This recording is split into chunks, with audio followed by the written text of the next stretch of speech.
Check the mic 1, 2. Let's talk about the roots. From the concrete jungle to the rural country hoops. We've been drifting from the blueprint, feeling kind of lost, but the blueprint's still here.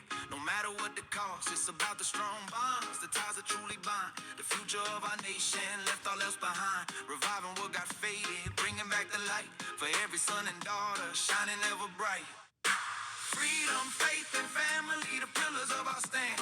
Building up our people, strong across the land from generation to generation. Wisdom passed along where every single member knows exactly where they belong. Yeah, freedom, faith, and family, a powerful decree for the American spirit, wild and truly free. Yeah, wild and truly free. All right, all right. Welcome to another episode of Reviving the American Family. So today we're going to talk about something that has recently happened with a football game that I was watching, and I just wanted to take a time out. Is, persecution against any religion is bad. We live in the United States of America. People should be free to practice any religion that they want to without persecution or fear from any other individual. Most of you guys know that I am a member of the Church of Jesus Christ of Latter-day Saints. And as you can see from the hoodie, I am a BYU Cougars fan. I went to BYU, and I've supported them for many, many years. So BYU recently played the University of Cincinnati. And by the way, April, we won 26-14. Was it a home game or was it in Cincinnati? It was a away game. Okay, it was in Cincinnati. Yeah, it was in Cincinnati. You're going to have to inform me on this. I know nothing. I just know what happened. Yep. I understand. So, we won the game, but during the game, there was some chants. And one of the chants, I won't say the whole word, but it was F the Mormons, which, obviously the whole statement is bad in itself. And most people know at this point that we don't want to be called Mormons either. It's not necessarily like as bad as some racial slur or anything like that. We do have what's called the Book of Mormon, but that was just a prophet that put the book together. We don't worship any prophets, including Mormon. And we don't really want Joseph Smith. Yeah, or Joseph Smith. Joseph Smith, which I get a lot. A lot of people are, you worship Joseph Smith. Not at all. Yeah. We view prophets as prophets. We view Joseph Smith as a modern day Moses, or how a lot of people view the Pope today. So it's not unheard of that people believe in prophets. Yeah. We honor their calling, I guess you could say, but we don't worship them. We don't pray to them. Nothing like that. No.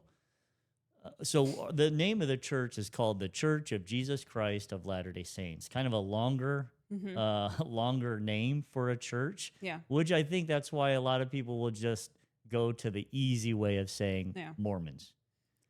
It's a mouthful. It's a it's a lot. It's a lot. It's a lot. So it's understandable. But, I think you're going to get into it a little bit more. But there is a history of the name of the church and how it evolved to become what it is today.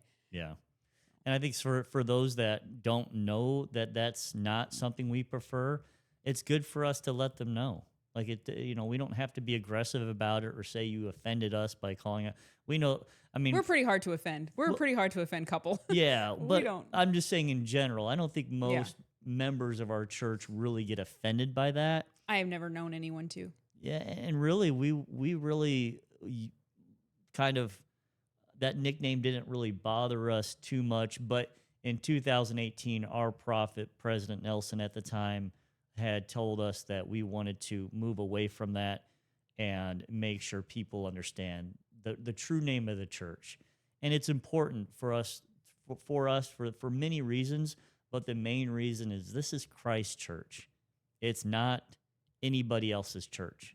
Christ is the center of all of our worship. In every meeting we have, every talk that a member gives, Christ has always been the center of it.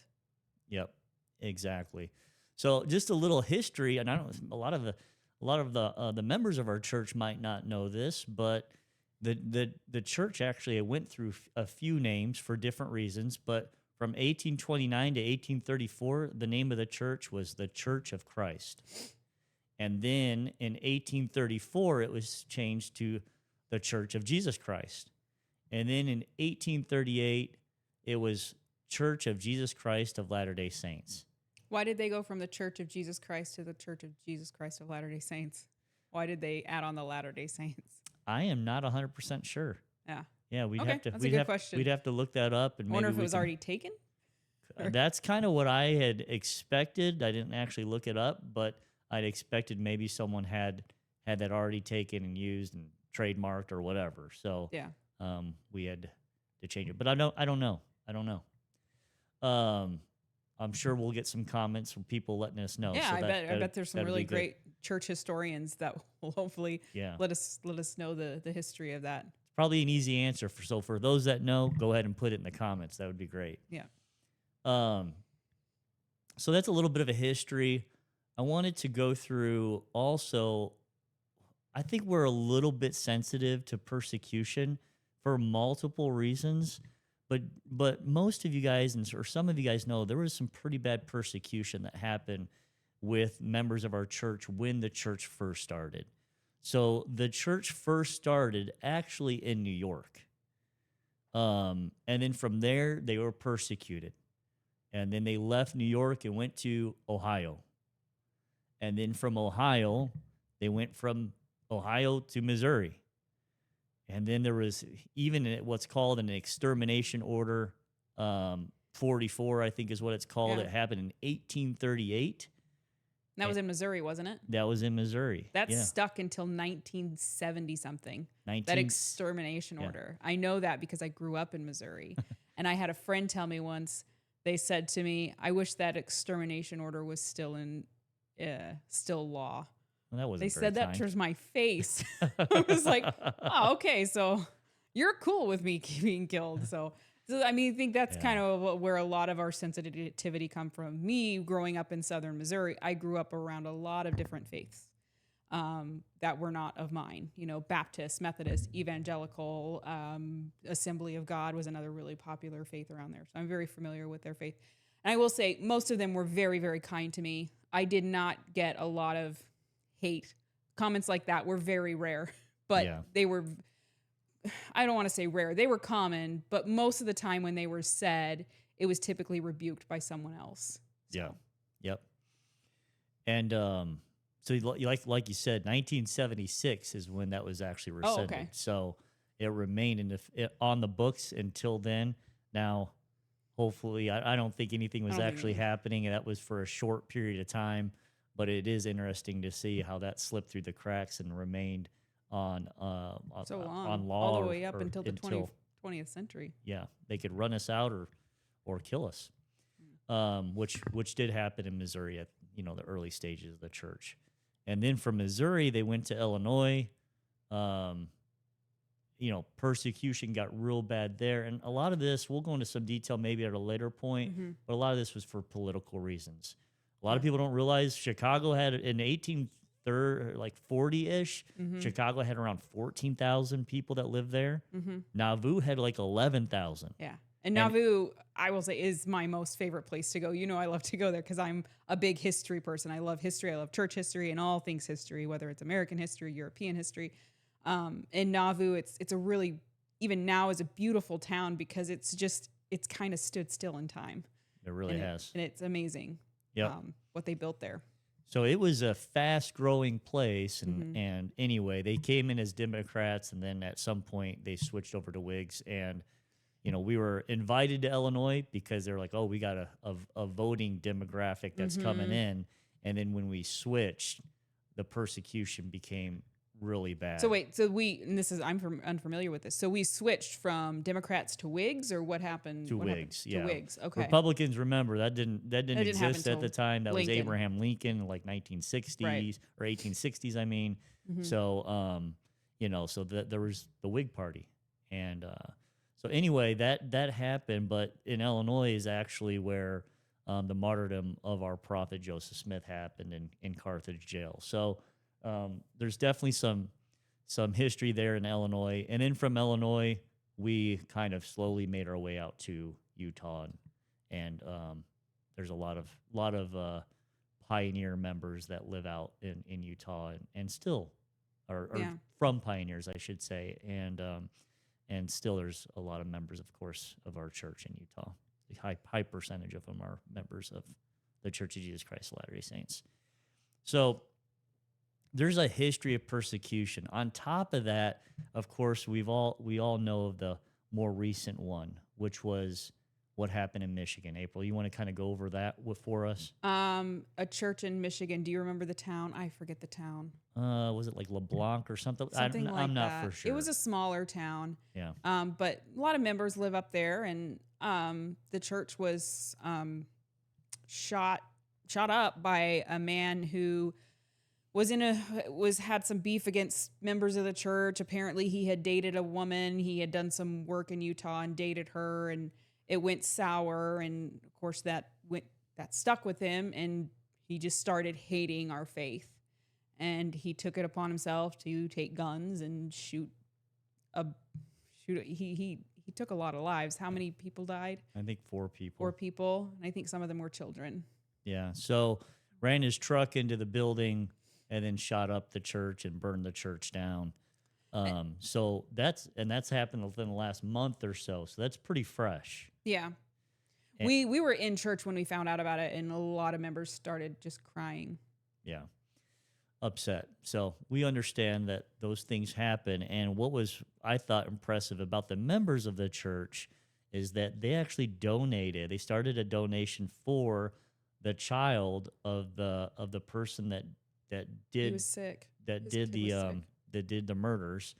And I think they raised around $500,000, and then also people raised, I think, around $600,000 for those that had been hurt or killed for their family. So, that was really nice to hear. Not only were they able to forgive, but donate to this child who's innocent in all this and now doesn't have a father. Right. And then that takes us kind of back to, we're close. This is in Michigan. Ohio's pretty close. Mm-hmm. And I believe it's the student section of the University of Cincinnati fans start chanting "F the Mormons." In the crowd, there's actually someone that was in that church, got shot. The husband got shot. I think one of their children got shot. She got hit with shrapnel. They all lived, so that's great. But if you read through this, obviously that creates a lot of trauma and anxiety as she's hearing "F the Mormons." She's just there to watch a football game and cheer on her team. Mm-hmm. He's doing the same, and now all of a sudden they've got people chanting these horrible things about a religion. About their faith. Yeah. So, one thing that I want to point out that I think it's good, I'm proud of my BYU roots. The Cougars Care Program is actually a program that anytime a basketball game is played away or a football game is played away, our church or BYU donates to a charity that they want. And a lot of times it's food. And to the University of Cincinnati, we donated 27,000 pounds of food. And I think that's still food. great. I'm not saying great. that to kind of hold it over their head. I just No. hope that people know that we try to be Christ-like and a giving people. And we're forgiving. And I'm sure BYU will be back to play them, and I hope they kick their butts and win again. But I think we need to also understand that we're all children of our Heavenly Father. Doesn't matter what religion you belong to. Most religions are pretty much very close to being the same with little differences here and there. But one thing I do know is all of us are children of a loving God. And that God has provided a Savior for all of us. Doesn't matter who or what religion you are, what color you are, what language you speak, or anything like that. So that's kind of what my thoughts were. And I think we're accepting of us also. We need to be accepting of all religions. I think you wanted to talk a little bit about that, didn't you? Yeah, I wanted to bring up the Gordon B. Hinckley quote, couple of quotes. He said back in 1998, he was on Larry King. And for any, we might have any Gen Zers out there, Larry King was a big talk show host. He was probably the Joe Rogan of our time, of his time. Yeah, that's right. That's probably a good person we can compare him to. But he had on Larry King, was the show, sorry, Larry King's showrunner. And he had on our prophet at the time, which was Gordon B. Hinckley. He was the prophet when we were young, when we were teenagers. But Gordon B. Hinckley said, we don't really try to convert. Oops, I hit my mic. We don't really try to convert people from one church to another. We invite them to come and learn what we teach. And if they wish to accept it, fine. If they don't, that's their privilege. We're not aggressive about it. We're not argumentative about it. We don't speak unkindly of other churches. We don't discourage them in any way. We simply say, this is what we believe. If you're interested, come and listen, come and learn. And if you like it, join us. If you don't, God bless you in your faith that you have, and walk with you as a friend. And then he goes on to say later in that interview, we can respect other churches. They're good people. They're sincere people. We can speak kindly of them and work with them in good causes, and at the same time stand firm in our convictions. And like I said, and that just kind of that reminded me of, me growing up. And I told you I had a couple of experiences where people were pretty aggressive with me for being a member of the Church of Jesus Christ of Latter-day Saints. But that also reminded me of the people who stood up for me when those things were said to me. I think most people are good and they're not malicious towards other faiths. But you have the few that are, and that can spread if it's not called out. Yeah. So we just wanted to go over this as Christians. We believe in always being Christ-like.